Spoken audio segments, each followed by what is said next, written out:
Saudi আরবের সাথে রোজা পালন করা, আমাদের দেশে অথরাইজড যে কমিটি, চাঁদ দেখা কমিটি আছে এবং ওলামাদের কমিটি এবং বৃহত্তর যে জনগোষ্ঠী আছে, তারা যেদিন সিয়াম পালন করে, যেদিন ঈদ করে, সেদিনই তো সবাই করা উচিত। এই ইঙ্গিত আমরা হাদিসের মধ্যে পাই, যেমন রাসূলুল্লাহ সাল্লাল্লাহু আলাইহি ওয়াসাল্লাম বলেন, আসসামু ইয়াওমা ইয়াসুমুন ওয়াল ফিতরু ইয়াওমা ইফতারুন। যখন মানুষ রোজা রাখে তখন তাদের সাথে রোজা রাখতে হবে। জীবনের সব মানুষেরা যখন রাখে তখন একটা এলাকার, এবং তারা যখন রোজা ভঙ্গ করে তখন রোজা ভঙ্গ করে ঈদ করার কথা এসছে।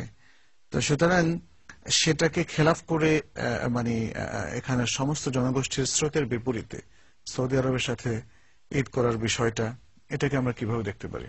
এটা আসলে দক্ষিণ আমেরিকার একজন মুসলিম খালেদ শওকত, যিনি মহাকাশ বিদ্যায় পারদর্শী এবং তিনি দক্ষিণ আমেরিকার শুরা কাউন্সিলের সদস্য বটে। তিনি তার www.moonsighting.com এ তিনি উল্লেখ করেছেন যে সারা বিশ্বকে চন্দ্রের একই তারিখে নিয়ে আসা এটা অসম্ভব। এবং মালয়েশিয়ার আরেকজন বিশেষজ্ঞ বলেছেন যে গোটা বিশ্বকে চন্দ্রের দিক থেকে 3টা জোনে যদি আমরা বিভক্ত করি তাহলে এটা সম্ভব। মানে প্রত্যেক জোনে যখন কোন এলাকায় চাঁদ দেখা যাবে ওই জোনের মানুষেরা রোজা রাখতে পারবে। না হয় কিন্তু যদি পৃথিবীর কোন এক অঞ্চলের চাঁদ দেখাকে সারা বিশ্বের উপরে চাপিয়ে দেওয়া যায়, তাহলে অনেক অঞ্চলে শাবানের মাস হয়ে যাবে 28তম, মানে 28 দিনের হয়ে যাবে। আর আরবি কোনো মাস 28 দিনের হয় না। কোন কোন এলাকা হয়ে যাবে 31 দিনের, এটাও হয় না। সৌদি আরবে যেদিন 29শে শাবান যদি চাঁদ উঠে, বাংলাদেশে অবশেষে দিন 28তম শাবান হবে। তাহলে যদি ওই চাঁদ দেখে আমরা রোজা শুরু করে দিই, তাহলে শাবানের 28তম দিনে আমরা রোজা শুরু করলাম। অথচ আল্লাহ রাসূল বলছেন, ইন্না উম্মাতুন উম্মিয়া লা নাকতুবু ওয়া লা নাহসিব, আমরা হলাম উম্মি, নিরক্ষর জাতি, আমরা লিখিও না, আমরা কোনো পঞ্জিকার হিসাব করি না। আশ-শাহরু হাকাযা ওয়া হাকাযা, মানে মারাতান 30 ও মারাতান 29, অর্থাৎ মাস হবে একবার 30, একবার হবে 29, 28 হবে না, 31 হবে না।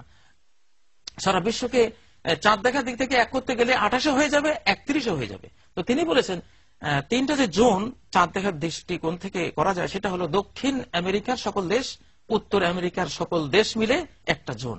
এখানে যে কোনো এলাকায় চাঁদ দেখলে তারা সবাই থাকতে পারবে।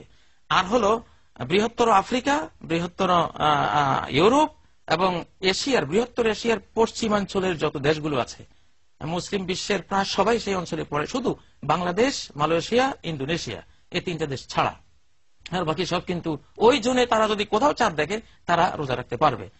আর বাংলাদেশ, মালয়েশিয়া, ইন্দোনেশিয়া, অস্ট্রেলিয়া সহ এই অঞ্চলের দেশগুলো মিলে একটা আলাদা জোন, চন্দ্র জোন।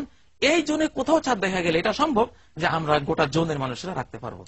এছাড়া গোটা বিশ্বকে চাঁদ দেখার দিক থেকে একীভূত করার চেষ্টা, এটা কোনো প্রয়োজনও নেই। কারণ আসলে একদিন রোজা রাখলে কি সারা মুসলিম জাহান আমরা সব ঐক্যবদ্ধ হয়ে যাব? একদিনে রোজা হলে, একদিনে ঈদ হলে কি হবে? বাংলাদেশে তো একই দিনে রোজা রাখি, তারপরে কত মারামারি, হানাহানি, কত কিছু আমাদের মধ্যে আছে। যে আমরা একটা টেলিফোন কল, উম্মতকে ঐক্যবদ্ধ করবে তাওহীদ এবং সহিহ সুন্নাহ, একত্ববাদ এবং সহিহ সুন্নাহর উপরে আসলে আমরা ঐক্যবদ্ধ। যে এই প্রসঙ্গে আমাদের আরো অনেক কথা আছে, ইনশাআল্লাহ আমরা সেটা পরে শেয়ার করব।